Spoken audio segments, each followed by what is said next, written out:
네, 오늘의 이슈를 만든 뉴스메이커 시작하도록 하겠습니다.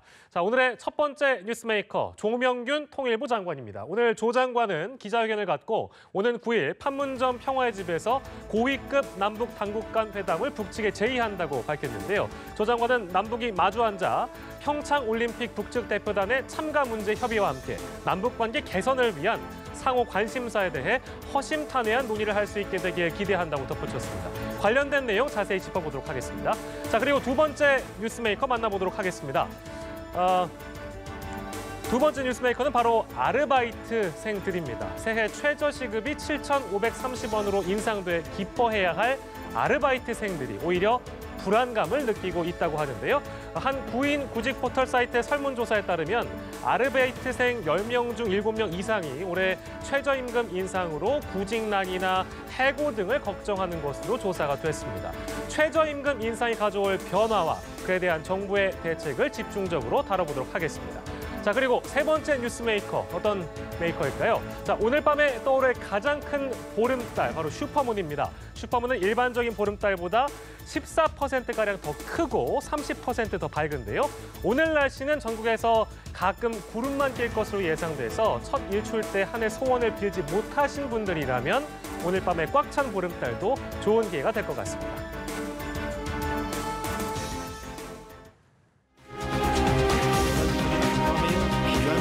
취할 영향이 있으면 이를 위해 평양 당국이 시급히 만날 수도 있을 것입니다. 통일부와 최고는 남북 공고하고 북한 대표단의 평창올림픽 참가를 실현시킬 수 있도록 후속 방안을 조속히 마련합니다.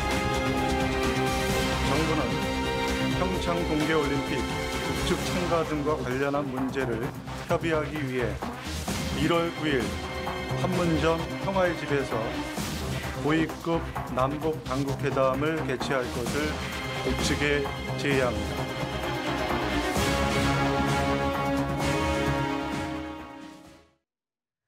네, 오늘의 첫 번째 뉴스메이커 조명균 통일부 장관입니다. 조명균 통일부 장관은 오늘 오후 긴급 기자회견을 갖고 오는 9일 판문점 평화의 집에서 남북 간 고위급 당국 회담을 열 것을 제의했는데요. 조 장관은 남북이 마주 앉아 북측 대표단의 평창올림픽 참가 문제 협의와 함께 남북관계 개선을 위한 상호 관심사에 대해서 허심탄회한 논의를 할 수 있게 되길 기대한다고 말했습니다.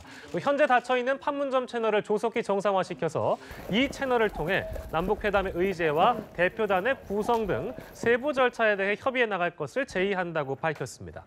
회담이 성사되면 문재인 정부 들어 첫 번째 당국 회담이자 지난 2015년 12월 남북 차관급 회담 이후에 2년여 만에 남북 당국 회담이 열리게 되는 것인데요.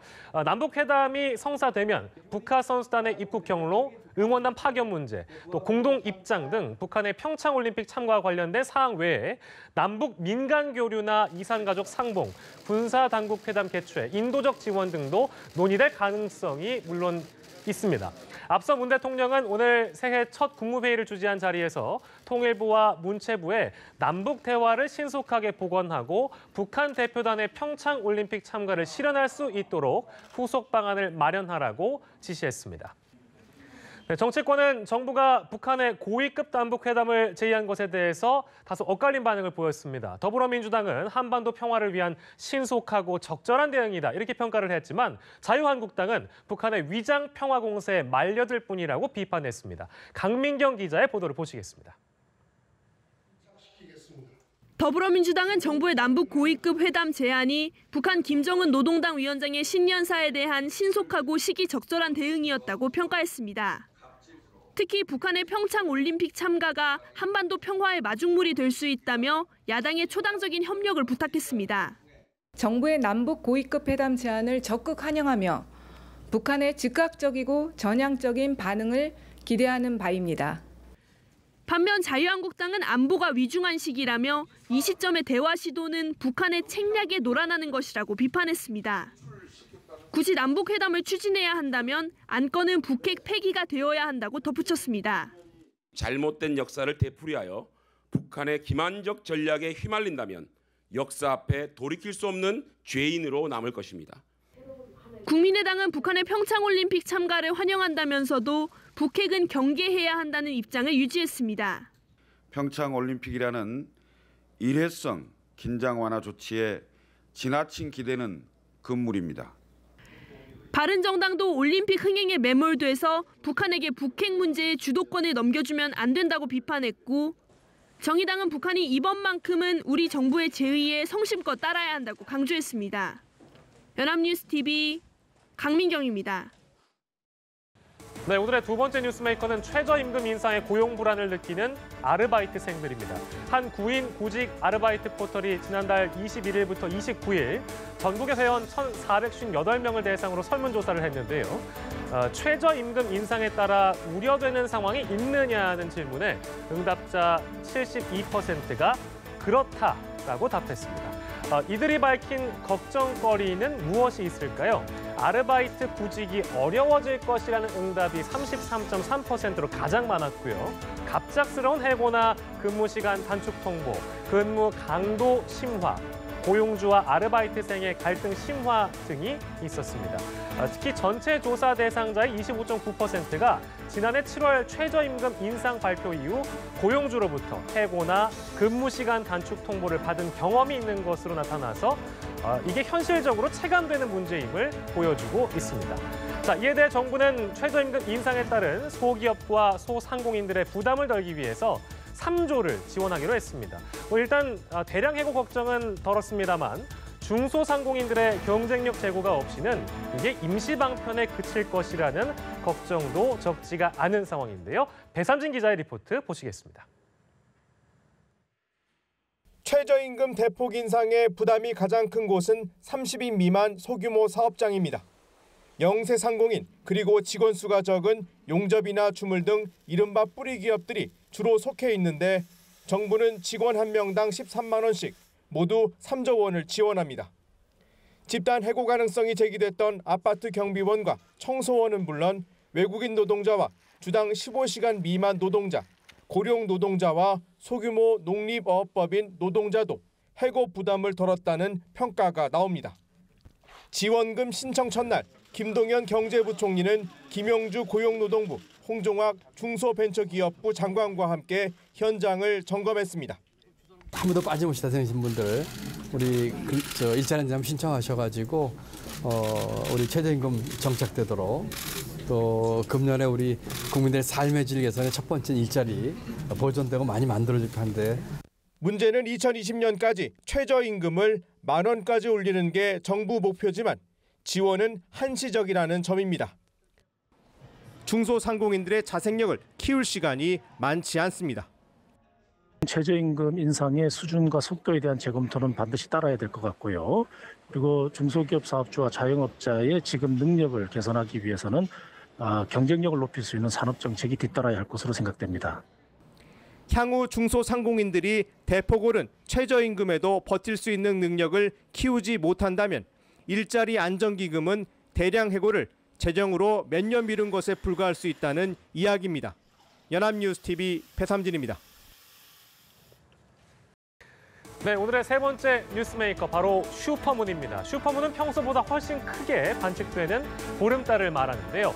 달이 지구에 가장 근접했을 때 보름달이 뜨게 되면 지구에서 볼 수 있는 가장 큰 달의 모습이 관측되는데 이것을 슈퍼문이라고 부릅니다. 일반적인 보름달보다 14%가량 더 크고 30% 더 밝아서 아름다운 야경을 선사할 것으로 예상되는데요. 가끔 구름이 끼는 곳이 있겠지만 전국 대부분 지역에서 슈퍼문을 관측할 수 있을 것으로 전망이 되고 있습니다. 슈퍼문을 바라보면서 또 한 번 새해 소원을 빌어보시는 것도 좋을 것 같습니다. 자, 현장에 뉴스캐스터가 나가 있는데요. 한주진 캐스터 전해주시죠. 네, 무술년 새해부터 달이 선물을 보내왔습니다. 평소보다 달이 더 크고 환한 슈퍼문이 하늘을 장식하고 있는 건데요. 평소보다 달이 14%나 더 크고 30%나 더 밝게 빛나겠습니다. 어제 일출을 보면서 소원을 빌지 못한 분들이라면 오늘 밤 소원을 비는 좋은 기회가 될 것 같습니다. 슈퍼문은 달과 지구의 가장 가까운 지점에서 볼 수 있으며 보통 13개월을 주기로 등장하는데요. 올해 첫 슈퍼문은 우리나라 시간을 기준으로 2일에 그 시점이 맞아 맞아 떨어졌습니다.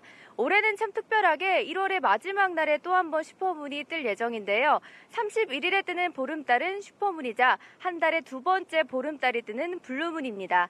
거기에 개기 월식까지 겹쳐 7년 만에 달이 지구 그림자에 가려지는 전 과정을 볼 수 있는 흔치 않은 기회입니다. 이렇게 무술년의 밤하늘은 슈퍼문, 블루문, 개기 월식 등 다채로운 우주쇼가 펼쳐질 예정입니다. 네, 오늘 밤 맑은 하늘 아래로 슈퍼문이 밝은 빛을 비추겠습니다. 어제 슈퍼문을 보면서 소원을 빌지 못한 분들이라면 오늘 밤이 좋은 기회가 될 것 같습니다. 소중한 사람과 함께 밝은 달 아래로 소원을 빌어보시는 것도 좋을 것 같습니다.